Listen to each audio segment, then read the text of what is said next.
This is Talking Netflix. I'm Rascal F. Kennedy, a critic at Full Circle Cinema.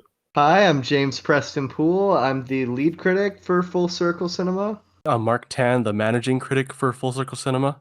Hi, I'm Katie. I'm a critic and feature writer for Full Circle Cinema. So today we're going to discuss Space Force and the Five Bloods. What I can tell, everybody's pretty much got Space Force on the chopping block. If you haven't watched Space Force, it is a show starring Steve Carell, John Malkovich, and Ben Schwartz. If you've been paying attention to the news recently, U.S. has creating a sixth branch of armed services so we can go to outer space and quote-unquote fight aliens. I'll let James start off with this featuring of the show. So Space Force is the kind of show you watch, you don't hate, but you immediately forget about. Riding off this big wave of hype from being about something so relevant and being created by Steve Carell and his office collaborator Greg Daniels, you expect a lot more from this kind of show, but it just kind of exists. It's really, really underachieving.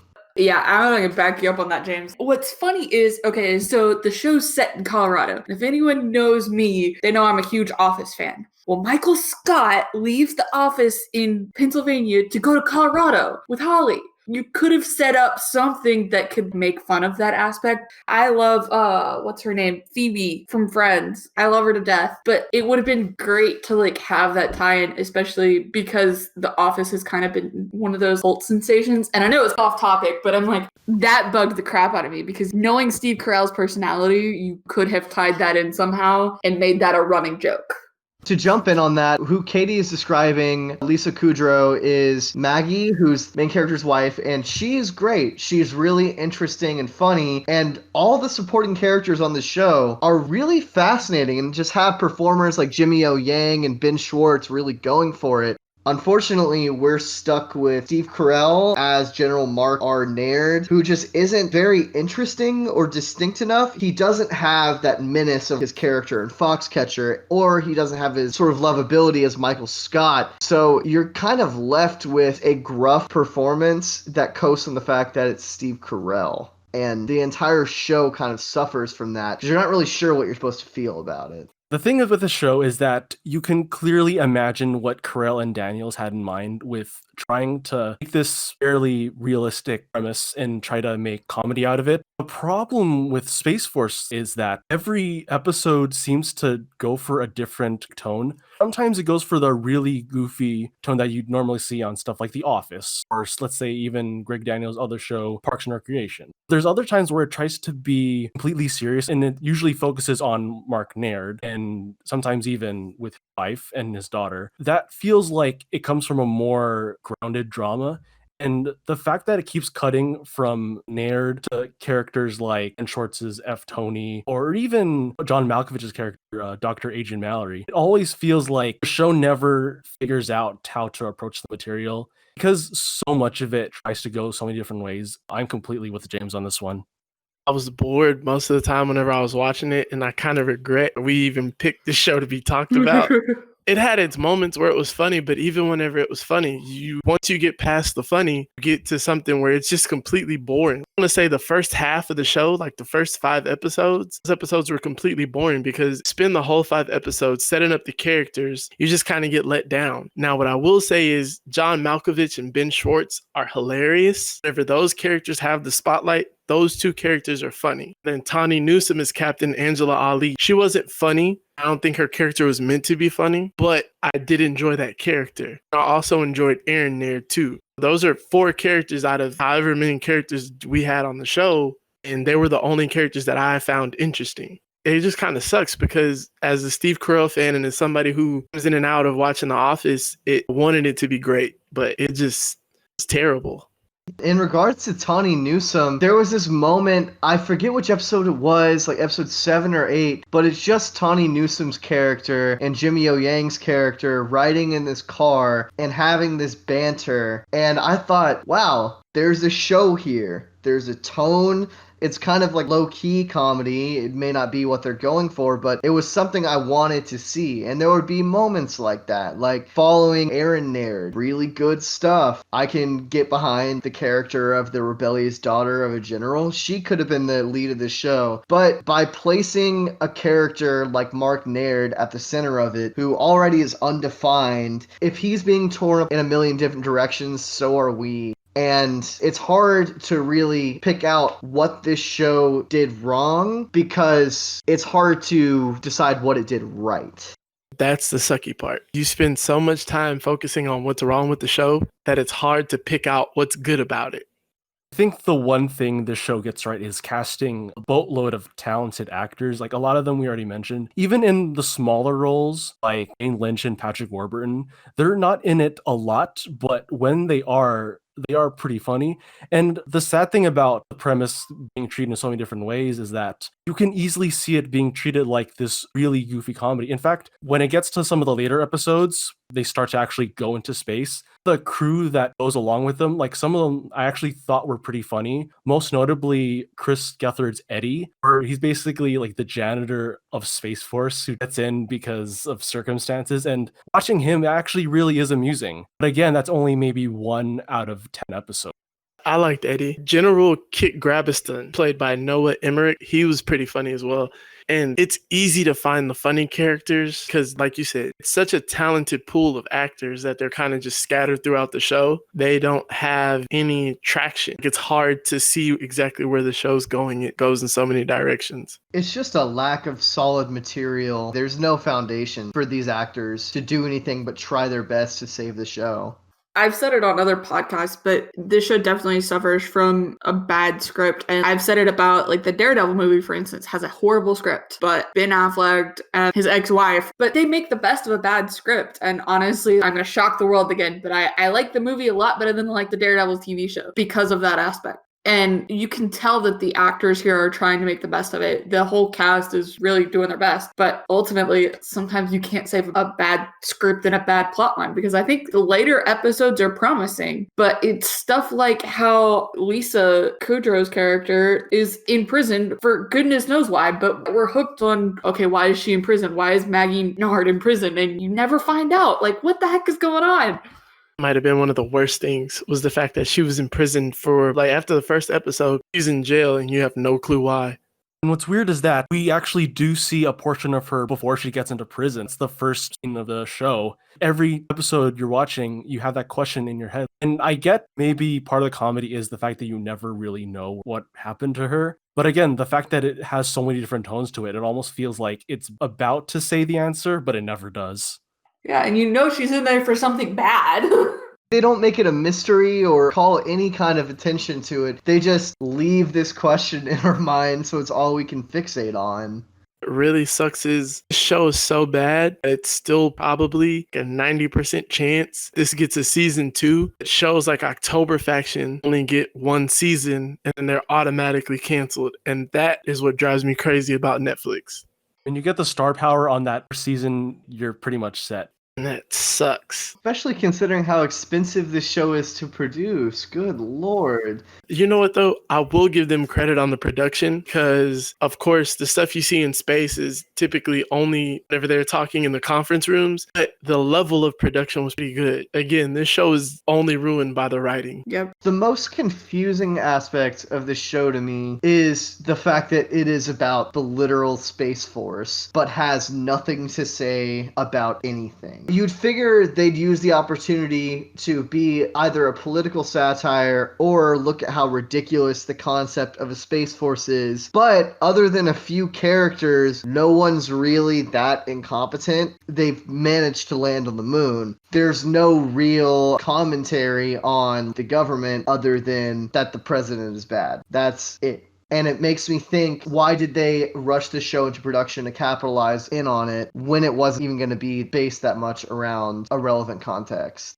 Whenever I think of Space Force, I think of something along the lines of Starship Troopers. That literally would be a Space Force, and that's nowhere in sight. No, they heard Space Force and thought, okay, we're going to try to do The Office again, but without a good protagonist and without jokes. What worked about The Office, though, is that it was an established office. You weren't stuck in the middle of trying to build something new. Who knows, maybe if you dropped it in and said, okay, we've had a Space Force now for 15 years or whatever, and now we're dropping a new guy right into the command, maybe this works. But the fact that they're rushing getting into space, there's no commentary on it at all. They're just trying to rush into space. Whereas if you set it up to where you're coming in later in the process and not building a brand new branch of the military, like, you can get a lot more traction there, and you skip over a lot of the nuances that Space Force tries to cover in this. I would like to chalk that issue up to the fact that Carell and Daniels are just trying to transpose the character-based formula that worked in The Office without realizing that there is an actual plot that's happening in Space Force. So even when there are parts of Space Force where it feels like there should be a propulsive narrative, it's so often it just slows down to show how much Mark Nair's just a fool, or how difficult he has trying to get his mission done because he has to negotiate with Dr. Mallory. It really felt a lot like an actual narrative, but there's just no momentum to it. And unlike The Office, where a lot of the characters have personality because of both the acting and the writing, this one, it really just depends on that acting. Do y'all think the show would have been better if they let it be more acting led rather than trying to do this straightforward narrative? Yeah. The fact that it almost looks like it's trying to do The Office without doing The Office, it's really character led, and the jokes, they're dry, they're jokes that stick. If you kind of just let the actors do their own thing, I'm pretty sure it turns out a lot better. You'd have to put some aspects on the chopping block. Like, the show definitely goes off in way too many directions to allow it to be truly actor-driven, in my perspective. But if you were to cut a side plot A, maybe the wife's in jail for some goodness knows reason, like, maybe then you can allow it to go a little forward. But if you left the plot as is and just said, okay, we're going to change the script and allow the actors to lead a little bit more, I don't know if that would work. Project was just doomed. It really was from the get-go. I think another thing that bothered me, at least when I think about it more, is the fact that production is so lavish and the cinematography is really solid. Production design is really solid. But the thing is, they shouldn't have to focus on that on a comedy because so much of it really is about the characters. I think what this gets wrong that The Office does right is that there is a sense of intimacy, particularly with the fact that it is filmed like it was a documentary. With this, it's almost filmed like any other space picture, like Apollo 13. Because of that, it's almost like you have to pay more attention to what's not working because the aesthetic does not let you engage with the characters. Anybody have any final thoughts before we move on? My final thoughts are that I don't intend to have many more thoughts about the show. Yeah, I mean, this is pretty forgetful. I'm sure we'll tune in for season 2 if it happens, and it will either be praised or we'll meet the chopping block again. Your move, Space Force. Now we can go ahead and move on to The Five Bloods, Spike Lee's newest joint. Which you did a fantastic review of this rascal. I appreciate that shameless plug. Thank you. If you're on Twitter, then you've seen the multiple Elroy Lindo, him dancing in the club. Those are great.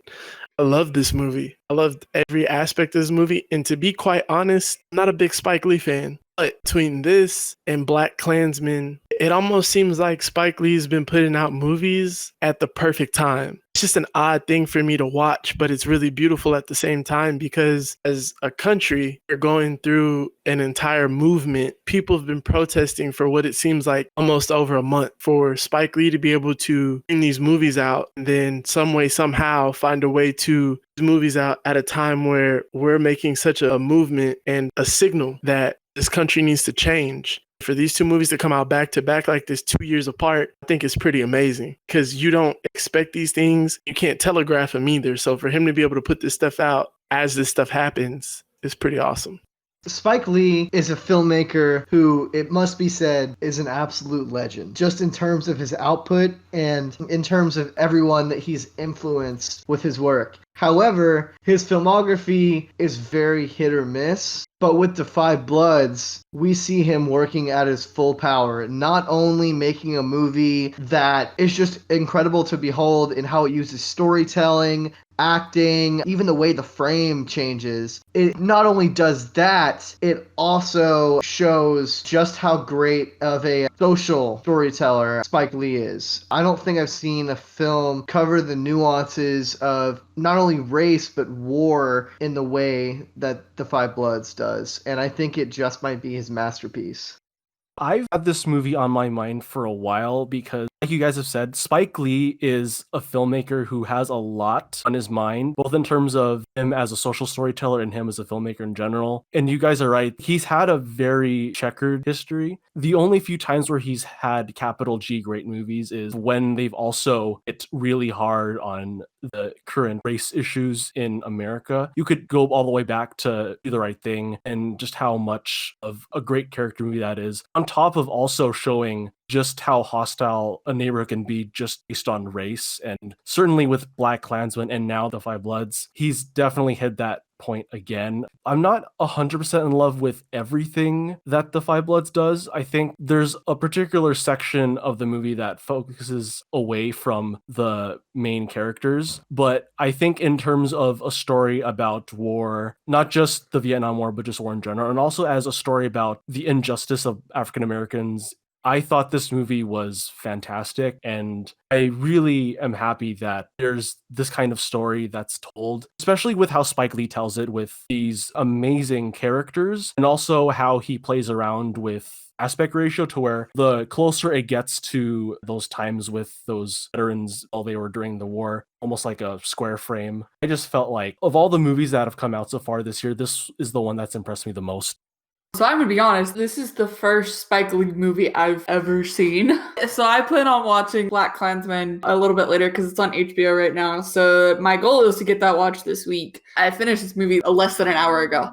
I'm gonna be honest and say I don't fully understand it. There was a lot of nuances that I just didn't get right off the bat. However, I'm excited to think about this one more fully, maybe give it another watch and kind of see what comes to me. But at this point, I'm just here to listen.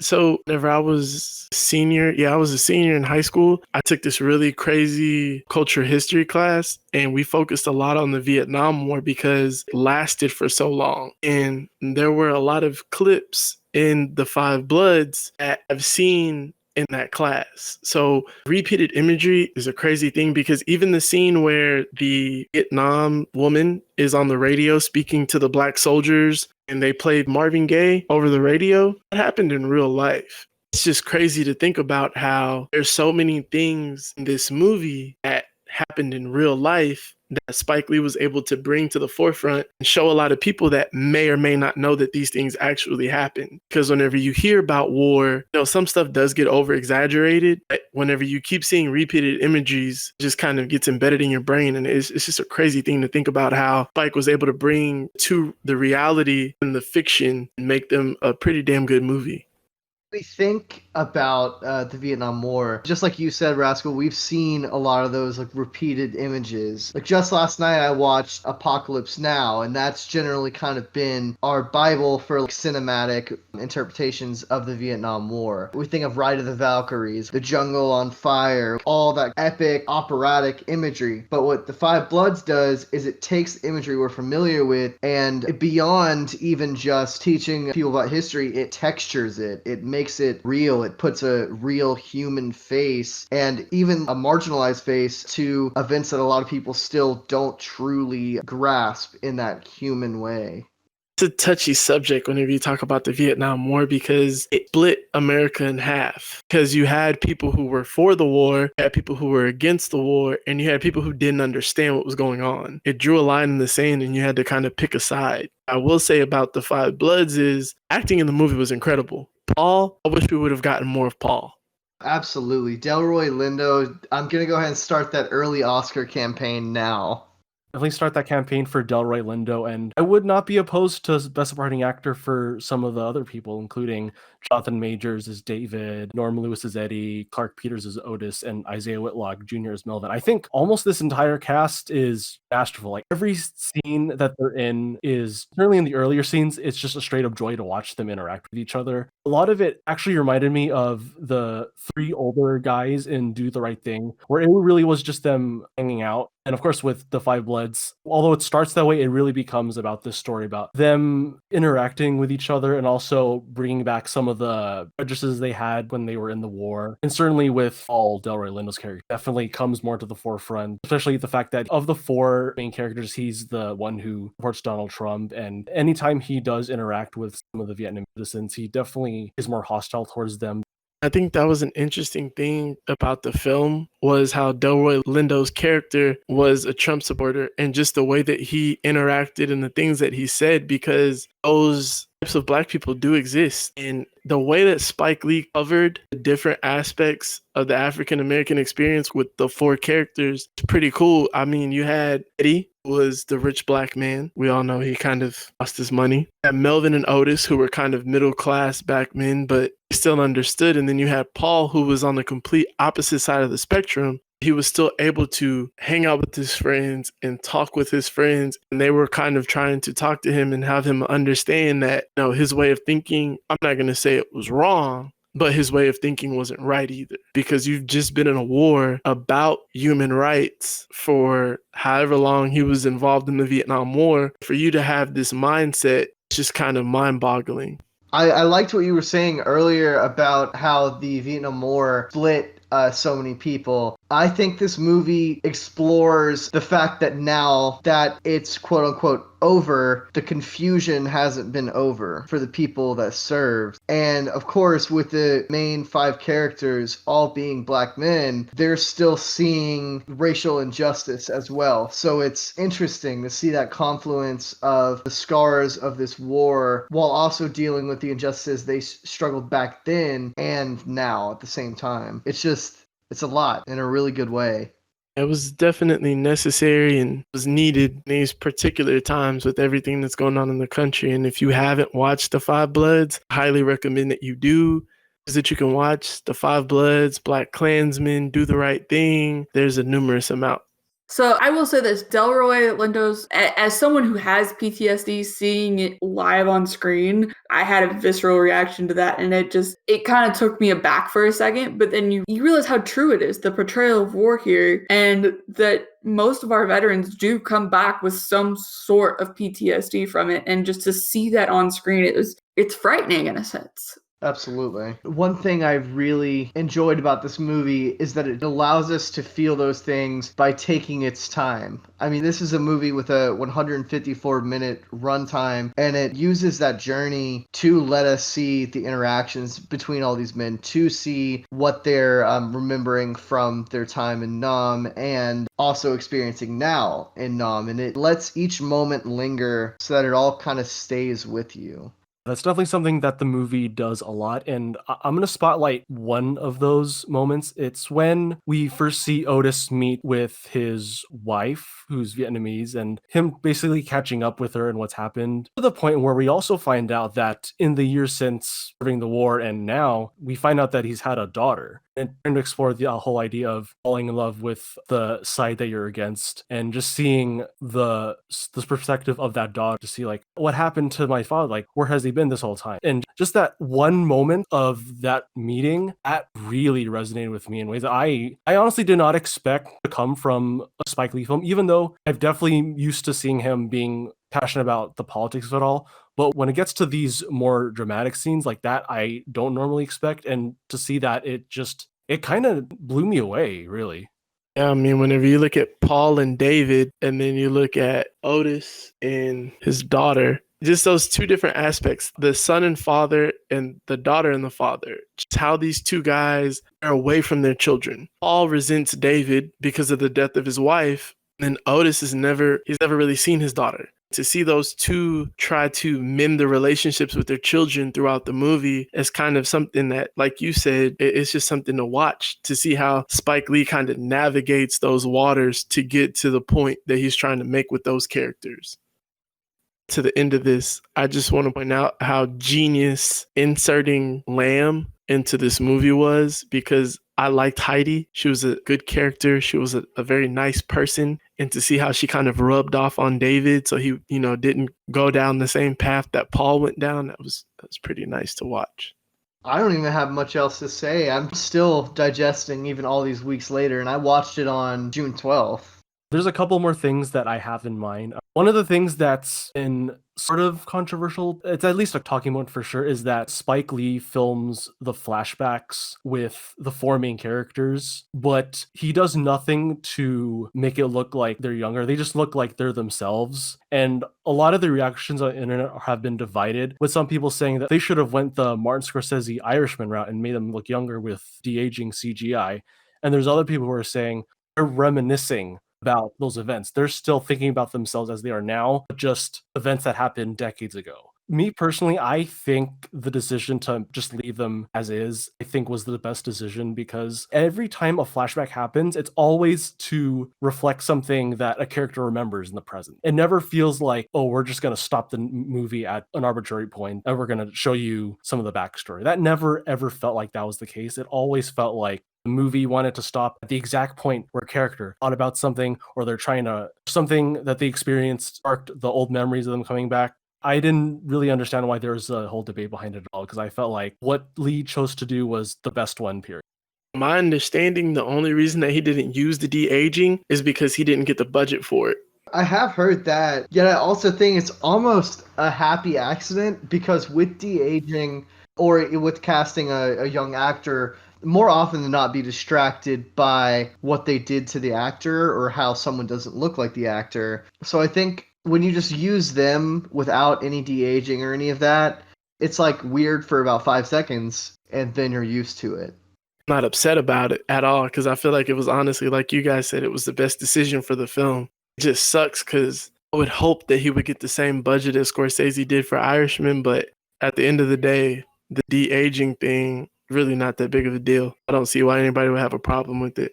It kind of bugged me at the beginning part of it, because I was like, wait, we're in the past. And I even asked in like our group chat, are they changing the aspect ratio? But I felt like with the aspect ratio, it was kind of a clear differentiation. Plus, I can see what y'all are saying, how it was a point back to where they're remembering something. And it explains Norman being Chadwick Boseman instead of looking older in a sense, because they're remembering everyone else as kind of they are currently, but they only have the last image of him in their mind. So that makes sense for me, though I had heard the budget thing as well.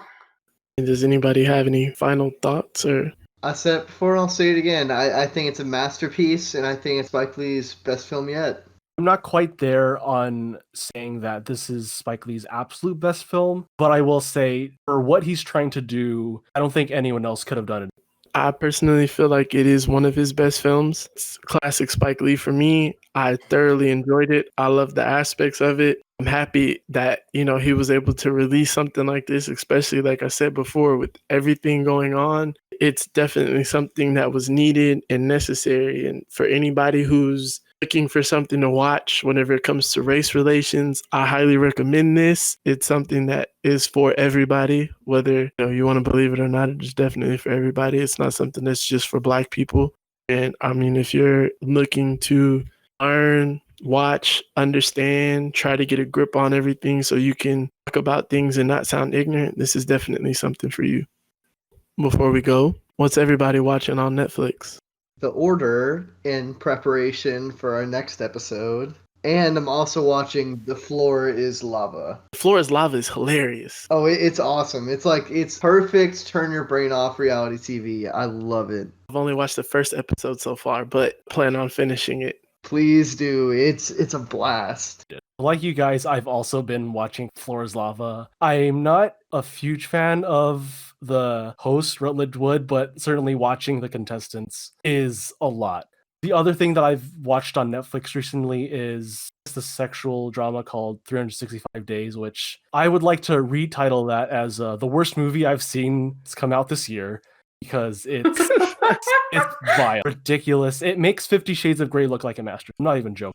Oh my, Mark, you have to review this. Do it, Mark. According to my girlfriend, 365 days is amazing. So I got to see the two parallels here. I mean, I agree with her if what she's saying is amazing and how awful it is, because I watched that with a couple of people I probably shouldn't have watched it with, namely my family. It was a lot. Although for me, it was also a lot because of just how poorly written everything was. I'm probably going to write a whole review on that. The way you said I probably watched it with some people I shouldn't have, you sounded like me when I was trying to explain to my mom why I had the 50 Shades trilogy in DVD copies. Or better movies. I'm currently finishing Dynasty, which is another one of those CW dramas that is so weird, but I'm so strangely into. It's a modern soap opera of sorts. Next on my list is The Order and The Floor is Lava, because I hadn't realized it had come out yet, and so now I will be watching it. I finished The Order, and I'll save what I have to say for our next episode. I'm going to start watching Dark. I mean, other than that, I haven't been watching too much. Of course, Floor is Lava. I'm definitely about to become a gigantic fan. If anybody knows, if there's a page dedicated to fails on The Floor is Lava, please point me in that direction. But, I guess that wraps up our episode for today. Hope you guys enjoyed it. We'll be back with The Order and Eurovision. Guys, am I right? Eurovision? Eurovision Song Contest, the story of Fire Saga. We'll see you guys later. Thank you.